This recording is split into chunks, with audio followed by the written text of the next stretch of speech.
Lucas Leiva indicado por Rogério Ceni para jogar no São Paulo? E quem é o volante brasileiro que faz sucesso no México que pode parar no Palmeiras? No vídeo de hoje do canal do Nicola respondo a essas duas perguntas. Falo também sobre dois portugueses oferecidos nos últimos dias para o Flamengo, um deles bem interessante. Tem ainda novidades importantes sobre o Corinthians que perdeu para o Cuiabá e viu o Jô se meter em mais uma enrascada. Vou trazer novidades sobre Atlético Mineiro, sobre o Cruzeiro, as últimas do mercado e muito mais.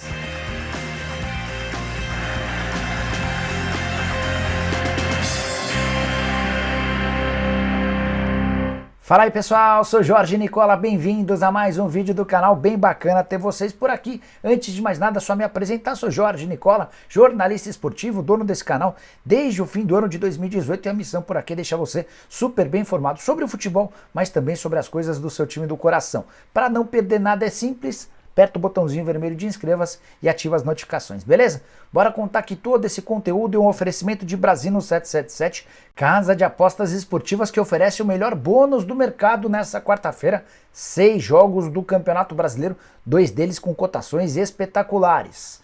Teremos Red Bull Bragantino e Flamengo e Bragança Paulista, o jogo da crise. Vitória do Red Bull paga R$ 3,10 para cada real apostado, o empate paga R$ 3,30 e a vitória do Flamengo pagando R$ 2,30. Já no confronto entre Fluminense e Atlético Mineiro, o Flu paga R$ 3,65 em caso de vitória, o empate pagando R$ 3,15 e a vitória do Atlético Mineiro pagando R$ 2,15. Você não vai perder essas possibilidades, certo?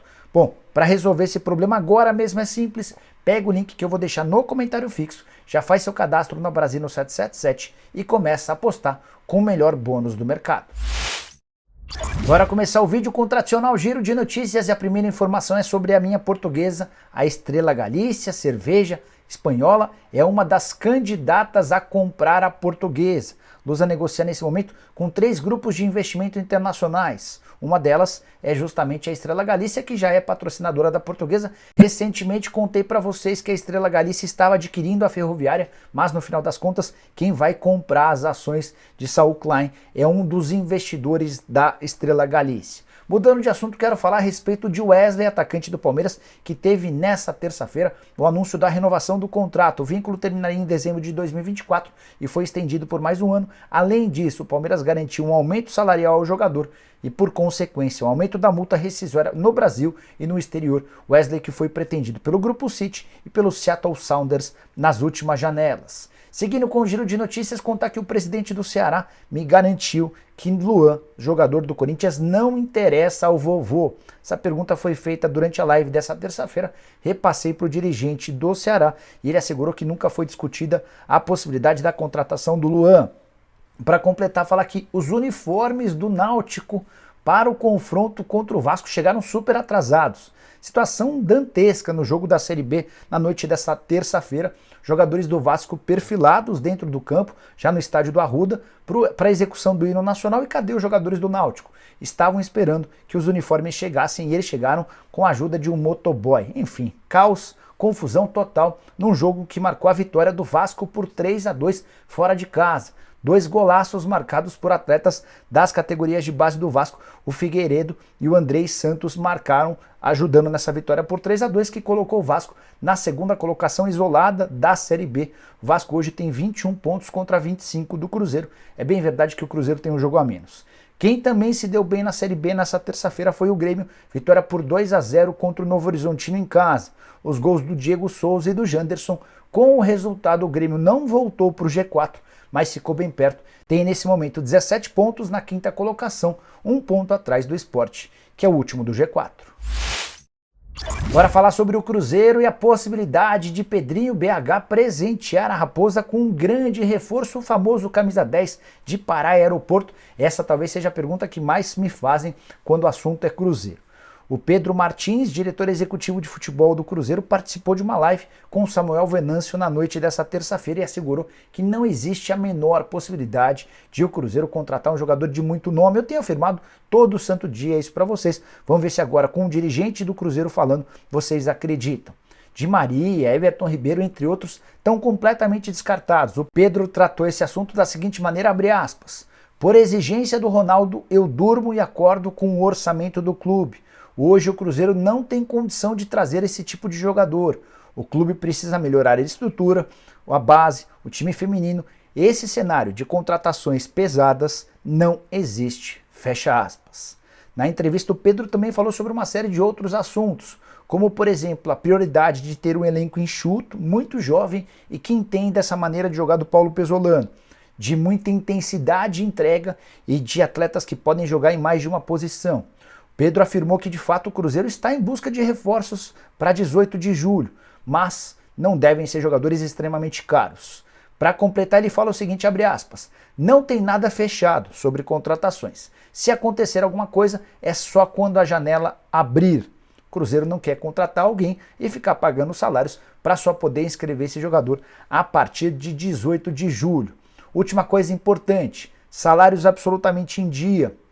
A missão é tentar não perder jogadores durante esse período de janela de transferências nem no Brasil, nem no exterior.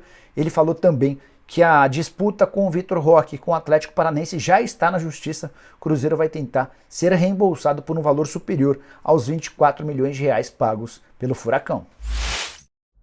Bora repercutir informação sobre o Atlético Mineiro. Que história é essa de que Allan Kardec pode pintar no Galo?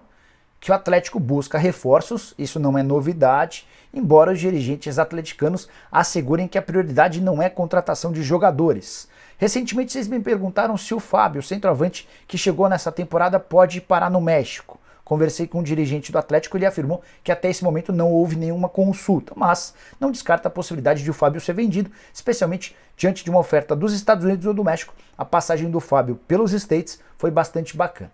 Talvez pensando nessa possibilidade é que o Atlético prospecta alternativas. E uma delas é Allan Kardec, atacante de 33 anos de idade, que está livre no mercado desde que rescindiu seu contrato com o Shenzhen FC. Ninguém no Galo confirma o interesse no jogador, mas tem sido assim. Os dirigentes atleticanos preferem evitar dar vazão para esse tipo de notícia.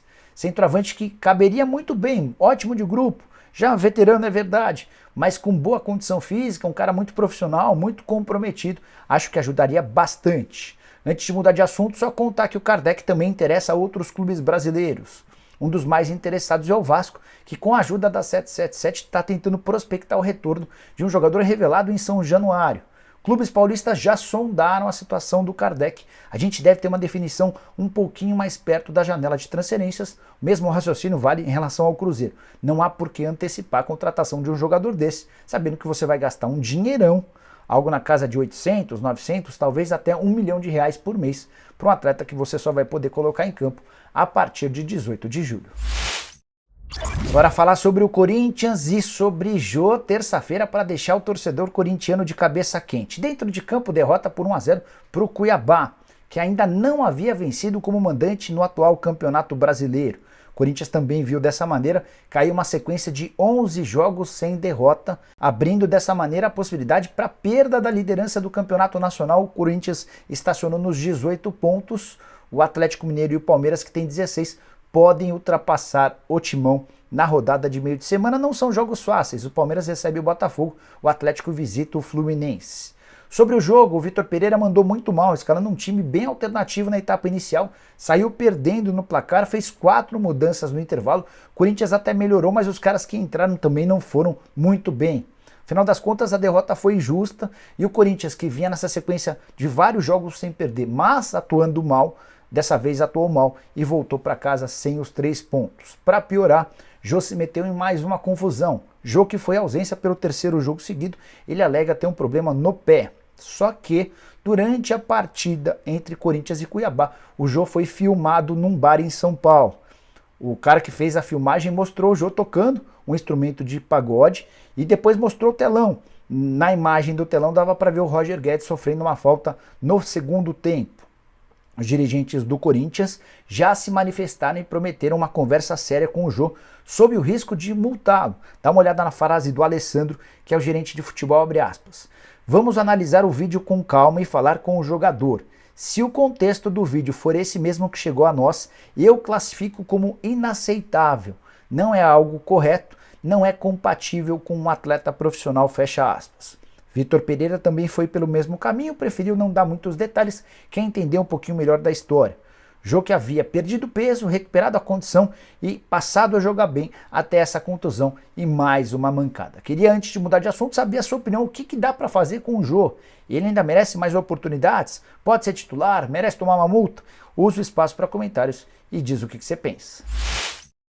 Agora repercutir uma informação que vem do Rio Grande do Sul. Rogério Ceni teria indicado Lucas Leiva para o São Paulo, que o tricolor busca um volante. Isso não é novidade, é exatamente essa função do primeiro volante que o São Paulo entende ser necessária, até porque o Luan tem encontrado todas as dificuldades do mundo para se colocar à disposição para jogar, e o São Paulo tem tido carências nessa função. Pois bem, o São Paulo não confirma as tratativas com o Lucas Leiva, mas o veterano, que depois de mais de 10 anos no exterior decidiu voltar ao Brasil, está livre no mercado. O vínculo dele com a Lazio termina agora no dia 30 de junho e já é certo que ele não fica. Lucas Leiva está dando preferência ao Grêmio. É jogador revelado pelo Grêmio com uma baita história no tricolor gaúcho e já demonstrou diversas vezes a intenção de encerrar sua carreira no seu primeiro clube profissional. Mas outros times também já entraram em contato para demonstrar interesse na contratação do Lucas Leiva. Entre eles o Botafogo, que chegou a oferecer 2 anos de contrato, tem um time da China interessado, além de um outro clube brasileiro cuja identidade não foi revelada. São Paulo quer contratar jogadores, busca um atacante de lado de campo, um centroavante, um volante e um zagueiro. Mas a ideia é não gastar para aquisição dos direitos econômicos e tentar gastar o mínimo possível em relação a salários, até porque o tricolor admite ter dívidas com o elenco desde os tempos de Carlos Augusto de Barros e Silva, o Leco, o ex-presidente, que deixou mais de 23 milhões de reais de pendências com os jogadores. São Paulo já pagou cerca de 10 milhões de reais e pretende pagar mais 9 milhões de reais até o mês de julho. Agora falar sobre 2 portugueses oferecidos nos últimos dias ao Flamengo, um deles para mim bem interessante. Primeiro contar sobre o técnico. Pedro Martins, comandante do Olympiacos há um tempão, foi sugerido para dirigentes do Flamengo, tudo em cima desse contexto da saída do Paulo Souza, que parece iminente. Outro português sugerido foi José Boto, de currículo bastante interessante como diretor de futebol na Europa. Foi revelado no Benfica, esteve durante bastante tempo no Shakhtar, contratando vários jogadores brasileiros e se mudou na última temporada para o PAOK da Grécia.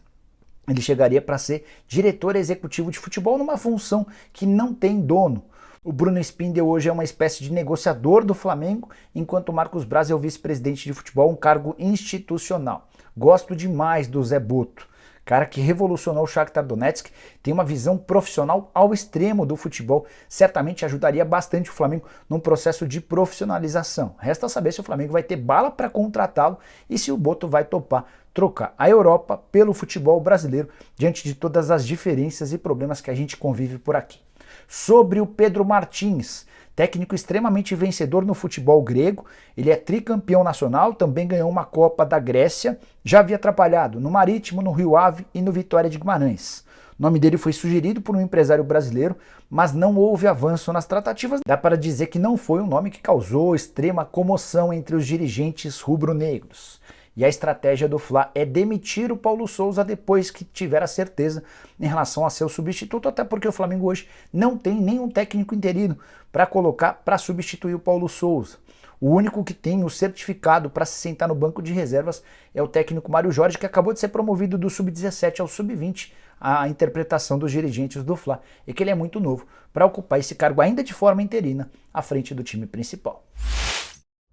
Bora fechar o vídeo com informação exclusiva. Igor Meritão, volante de 27 anos de idade, que foi bem em sua primeira temporada pelo Pumas do México, foi sugerido ao Palmeiras. Verdão que busca um volante por causa da contusão de Jailson, que só volta para a próxima temporada, da saída de Patrick de Paula, negociado com o Botafogo, e pelo risco de Danilo ser vendido para um clube do futebol europeu.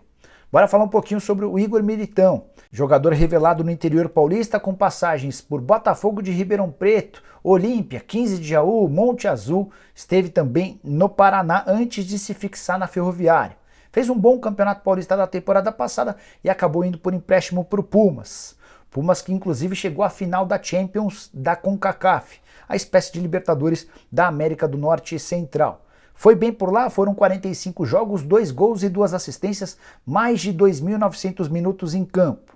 O Pumas está acertando os últimos detalhes com a Ferroviária para o reempréstimo por mais uma temporada. Foi nesse contexto que o empresário do Igor Militão entrou em contato com os dirigentes do Palmeiras sugerindo a possibilidade da compra em definitivo. Como o Pumas não se manifestou na intenção de comprá-lo, pode acabar sendo uma boa opção para o Palmeiras. Atleta de 27 anos de idade, muito bom no desarme, na proteção ao sistema defensivo e que tem evoluído também no momento com bola. O nome foi passado para o Abel Ferreira, que ficou de dar uma resposta nos próximos dias antes de o Palmeiras se posicionar. Verdão que tem esbarrado na dificuldade em relação a essa função de volante. O Andréas Pereira era um dos alvos. Manchester United prefere avaliá-lo na pré-temporada antes de tomar uma decisão sobre liberá-lo ou não. Verdão também pensou no Hernani, volante que pertence ao Parma e jogou a última temporada no Gênova. Já se debruçou em relação à possibilidade da contratação do Wallace, volante revelado no Grêmio, entre outras alternativas do mercado. Bom, pessoal, eram essas as informações que eu queria dividir com vocês no vídeo de hoje do canal do Nicola. Quem curtiu, deixa like. Se você ainda não é inscrito no canal, aperta esse botãozinho vermelho de inscreva-se. Também não se esqueça de se inscrever no nosso canal de cortes. Se até sexta-feira a gente bater 90 mil inscritos, vou fazer 5 sorteios de Pix durante o programa do Nicola. Você não vai perder essa oportunidade, beleza? Abraço, tchau!